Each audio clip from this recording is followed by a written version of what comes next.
Тов любит меня? Ого, похоже, ты и вправду ничего не знаешь о любви. Олаф, ты таешь? Ради некоторых не жалко растаять.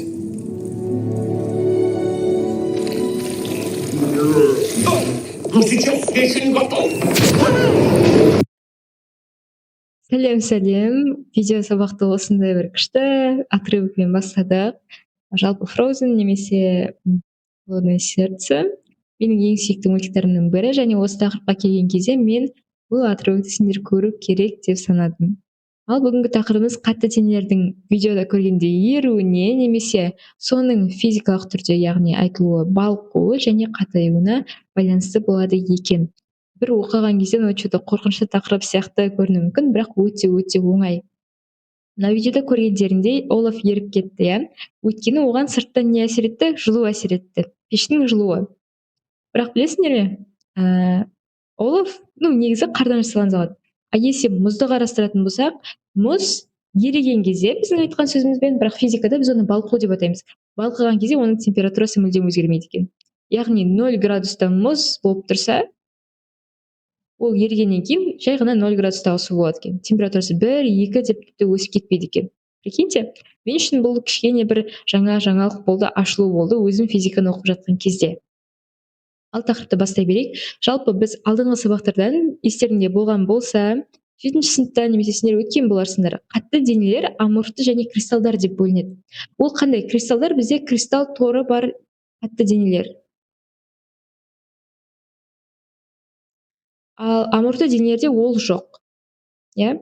Кристалл тор деген молекулалар белгілі бір ретпен әдемі күшті болып орналасуы ғой, короче. Просто бір ретпен кристалл. Осы екі денеде балқу, яғни біздің тілімізбен еру, бірақ оны балқу деп жаттаңдар, өйткені өте маңызды. Балқу әртүрлі жүреді екен. Прикиньте, екеуі де қатты зат, бірақ кристалдарда балқу кезінде температура өзгермейді екен. Мен жазған заттарды сендер тоже жазып отырыңдар.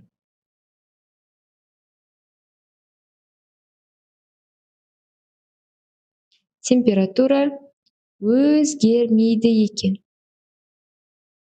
Ал аморфты денелерде, если балқу болса, то температурасы өседі. Бұның неге екенін қазір научный жақтан айтып кетеміз, бірақ одан бұрын балқудың кристалдағы денелердегі бір процесін бақылайық. Балқу жалпы заттың балқу температурасында, яғни балқудың белгілі бір температурасы бар әр зат үшін. Мысалы, судың балқу температурасы 0 градус, яғни мұз 0 градусқа келген кезде ол балқиды екен. Өзімен өзі балқымайды, энергия оған берілген кезде.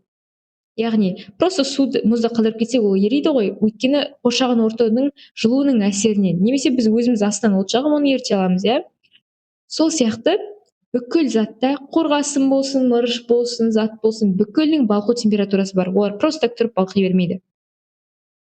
Қатты заттардың балқи бастаған температурасы балқу температурасы деп аталады. Просто, да? И ең прикольный заттың балқу температурасы еще оның қатаю температурасы. Мысалы, біз судың мұзға айналғанын қалаймыз ғой. Судың мұзға айналу температурасы да 0 градус болады екен. Мысалы, қорғасынның балқу температурасы прям өте жоғары, я это знаю. И дәл сол температурада еще ол қайттан обратно қатты қорғасынға айналады. Ол жоғары температурада прям еріп сұйық болады да, дәл сол температурада қатып бастайды екен, оказывается. Вот міне, қатаю немесе кристалдану заттың қатаю температурасында сұйық күйден, су немесе сұйық бір күйден қатты күйге өтуі. Заттардың кристалдана бастаған температурасын кристалдану температурасы деп атайды, және кристалдану температурасы қатаю температурасына бірдей болады екен. Міндетті түрде жазып алыңдар. Бұл бізде кристалл денелер үшін. Кристалл денелер үшін. Ал енді аморфты денелер үшін қалай? Аморфты денелерде кристалдық тор болмайды, және олар еріген кезде, яғни балқыған кезде температурасы өседі екен. Бұл температураның өсуі біз үшін өте простой, базовый зат сияқты көрінеді, яғни температурасы өзгермеуі удивительнее, чем өзгеруі. Поэтому просто базовый. Аморфты заттар негізі дүниедегі көп зат аморфты затқа жатады. Барлығында бірдей идеальный кристаллный тор бола бермейді ғой енді. Мысалы, бал. балды еріткен кезде оның температурасы өседі. Все. Сол сияқты басқа да заттарды еріткен кезде олардың температурасы өседі. Кристалдық торлары болмайтын ара балауызын қыздырғанда температура үздіксіз көтеріледі. Балауыз қызғанда оның тұтқырлығы азаяды. Тұтқырлық дегеніміз алдыңғы сабақтарда өтеміз. Жай ғана, можно сказать, сұйық бір заттың өзінің айтсақ болады, беткі формасын сақтауға ұмтылуы десек болады. Қалай тұр, солай сақтауға ұмтылу. Яғни қатты заттарда ол серпімділік күші болса, сұйық заттарда ол бізде тұтқырлық болады екен. Енді МКТ тұрғысынан, яғни ғылыми тұрғысынан молекуларлық кинетикалық теория жағынан қарастырамыз. Неге ол олай болып жатыр?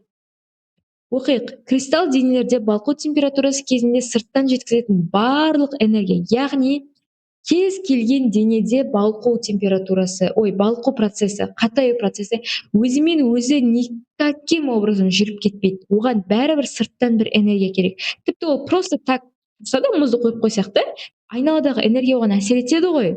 Сол энергияның әсерінен ол ериді, балқиды. Осы энергия, оказывается, кристалл денелерде дененің кристалдық торын жоюға әрекет жасайды екен. Типа кристалдық тор күшті болып тұр да, и оны жойған кезде бір-бірінен ажырау үшін, бір-бірінен алшақтау үшін бүкіл энергия сол алшақтауына, ажырауына, бір-бірімен әрекеттесуіне кетеді екен. И в итоге оның просто яғни температурасына или жылдамдығын өзгертуге, можно сказать, просто энергия қалмай қалады кристалдық тордың ішінде. Оларда плюс бір жұмыс бар да, кристалдық торларды ажырату деген. Сол үшін температурасы өзгермейді, ал температурасы өзгермесе, жылдамдық та өзгермейді ғой. Точнее, жылдамдығы өзгеруіне молекулалардың энергиясы жетпей қалғаны үшін температурасы өспейді екен. Прикольно? Прикольно, типа бір энергия берген кезде ол энергия кристалдық торды жойылуға, и олардың бір-бірімен әрекеттесіп, бір-бірін может алшақтатуға, может бір-бірінен жақындауға жойылып кетеді да. Только бір жаққа, бір затына ғана жұмсалады. Ал аморфты заттарда оларда кристалдық дене жоқ. Оларда молекулалар и так бүйтіп шашырап жүр, и оларға энергия берген кезде, ол энергия резко молекулалардың жылдамдығын арттырып жібереді. Ал жылдамдығы артса, оның температурасы да артып кетеді екен. Сол үшін дене балқыған кезде оның температурасы артады. Міне аморфты заттарда сырттан келетін энергия бөлшектердің қозғалысының кинетикалық энергиясы, яғни қозғалыстың кинетикалық энергиясы ол оның температурасы немесе жылдамдығын арттыруға жұмсалады екен. Ал өзара әрекеттесуінің потенциалдық энергиясы десе, ол молекулалардың өзара әрекеті, яғни ажырауы, жақындауы деген сияқты болады екен. Осыны түсініп алдық деп ойлаймын, неге кристалл денелерде бұлай, неге аморфты денелерде бұлай. Енді біз тағы бір жаңа ұғымға енеміз, меншікті балқу жылуы деген. Біз осыған дейін нені өттік? Меншікті жылу сыйымдылығын өттік. Жылу С дей салайық, ол С бізде. Меншікті жану жылуын өттік. Ол бізде немен белгіленді? Q-мен белгіленді. Енді сол сияқты меншікті балқу жылуы бар. Бұл бір обязательно балқу температурасында тұрған. Яғни біз 15 градус суды алып, мына формулаға салмаймыз. Бұл формулаға міндетті түрде балқу температурасы 0 градус болса, 0 градуста тұрған судың 1 килограммы толығымен сұйық күйге айналу үшін қажет жылу мөлшері, яғни қажет жылу, тепло.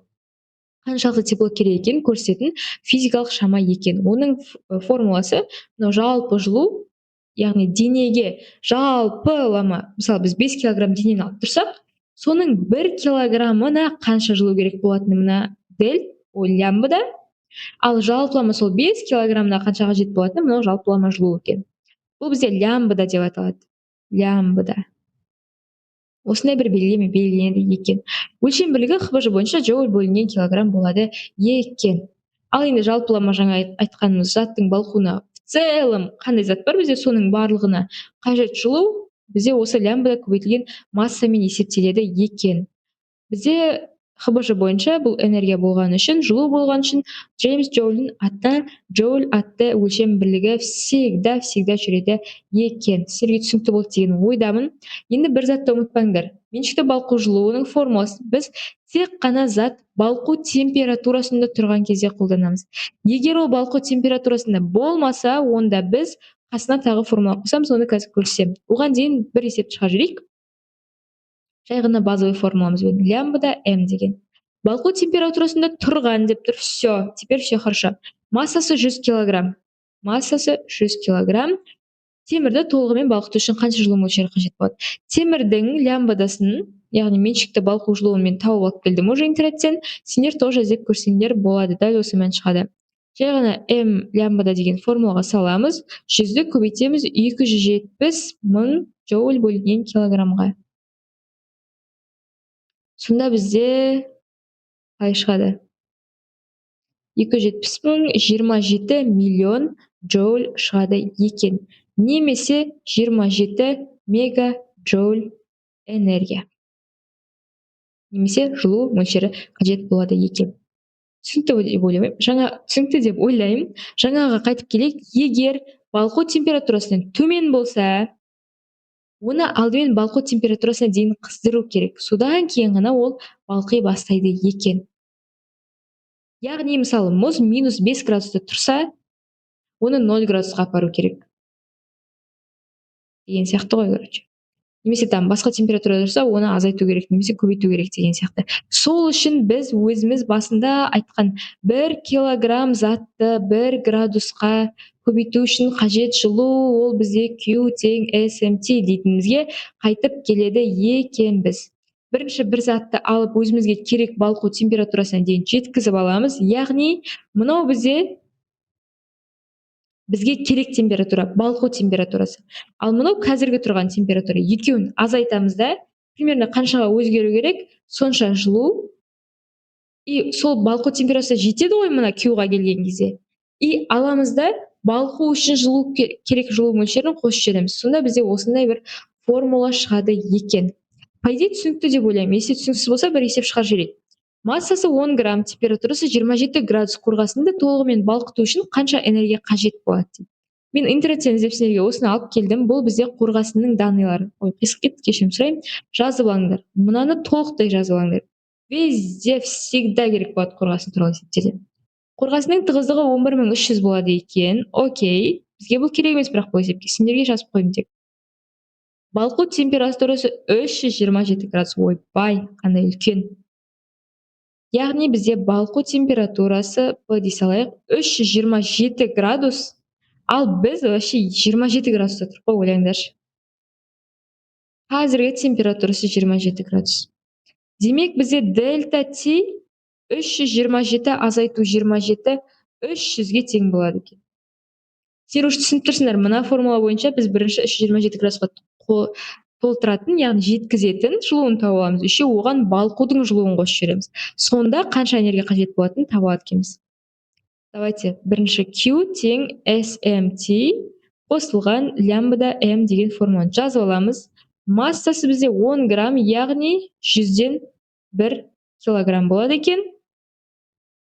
Температурасы дельта T бізде бар, ол 300. Си, меншікті жылу сыйымдылығы бізде 130 джоульға тең болады екен. На удивление аз, иә, значит ол тез ериді. Килограмм көбейтілген температура. Ал лямбдамыз бізде міне меншікті балқу жылуы 25 мың екен. Джоуль бөлінген килограмм. Өйткені килоджоуль деп тұр ғой, ол 25 мың дегенді береді. Енді формулаға фық-фық салып жіберемін. 130 көбейтем 300 көбейтемін 0,100-ден 1 қосамын 0,100-ден 1 көбейтілген 25 мың. Ну, я думаю, вам все понятно. Прям оп-оңай түп түсінікті болып айтып бердім деп ойлаймын. Қазір тез калькуляторға салып жіберейін.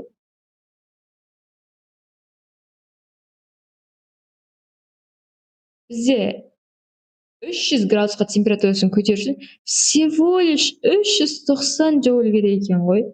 Поэтому ол прям тез ериді, значит. Өте классно негізі. Тез еритін болса.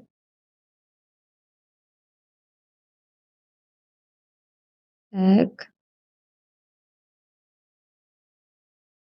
Ал оны балқыту үшін всего лишь 250 джоуль керек екен. Что-то бүгін аз болып жатыр, да? Но это тоже классно. Тоже классно. Так, мынау 390 дедік. 390-ға 250-ді қосамыз. Соңында бізге 640 джоуль энергия қажет болады екен. Массасы 10 грамм. Кстати, массасы тоже это тоже нужно учить. Массасы үлкен болса, әрине көп энергия қажет болады екен. Массасы қандай 10 грамм қорғасынды 327 градусқа жеткізіп, еще оны ертіп жіберу үшін, яғни балқытып жіберу үшін 640 джоуль энергия керек болады екен. Өте аз. Нормально. Болды? Ал енді балқығанда және қатайғанда дененің көлемінің өзгеруін осуществлять. Жалпы зат қатты күйден сұйық күйге ауысқанда үлкейеді. Неге? Потому что қатты күйде молекулалар тығыз болады да, сұйық күйде оның молекулалары бір-біріне алшақтап бастайды және объем үлкейіп бастайды. Это нормально. Бірақ бір необычный зат бар. Ол су. Тек суда ғана, сұйықтан, яғни судан мұзға айналған кезде ол үлкейеді. Тек қана суға ғана тән ерекшелік. Яғни судан мұзға айналған кезде осы мұздың кристалдық торлары, олардың ара қашықтықтары үлкейеді дейді. Ал бүкіл қалған случайларда қатты күйден сұйық күйге ауысқан кезде объемы, яғни көлемі үлкейеді екен. Бүгіндікке осы бейсенбі күні біз осы тақырыптың екінші бөлігін, яғни графиктерді өтетін боламыз. Ал оған дейін видео сабағымызды осындай бір қызық факт дейін ба, қызық видеомен дейін ба, аяқтайық. Сіздерге қызық болады деген үміттемін. Ал қарап алайық, сосын келесі сабақта көріскенше. Несколько капель этого металла могут уничтожить целый самолет. Это галлий, металл с низкой температурой плавления, который способен проникать в кристаллическую структуру алюминия и разрушать атомные связи, которые скрепляют его. На первый взгляд он кажется безобидным, но при контакте с алюминием запускается опасный процесс. Всего несколько капель достаточно, чтобы вызвать критическую трещину в тонких стенках самолетных панелей. Сам по себе галлий не разрушает самолет мгновенно, но если обработанная им деталь попадет под нагрузку, то в ней быстро появятся трещины. Они будут разрастаться все сильнее, пока металл не потеряет прочность. Поэтому... Түсінген болды. Примерно бер жағын ғана базовый информациясын ғана сіздерге қалдырдым. Ары қарай уже қатты миға керек емес ақпарат кетеді деп айтсам болады. Бірақ егер сіздерге қызық болса, ютубқа галлий металы деп жазып, ол туралы бүкіл информацияны біліп алсаңдар болады. Өте қызық дүние негізі. Ал келесі уақытта көріскенше сау болыңдар.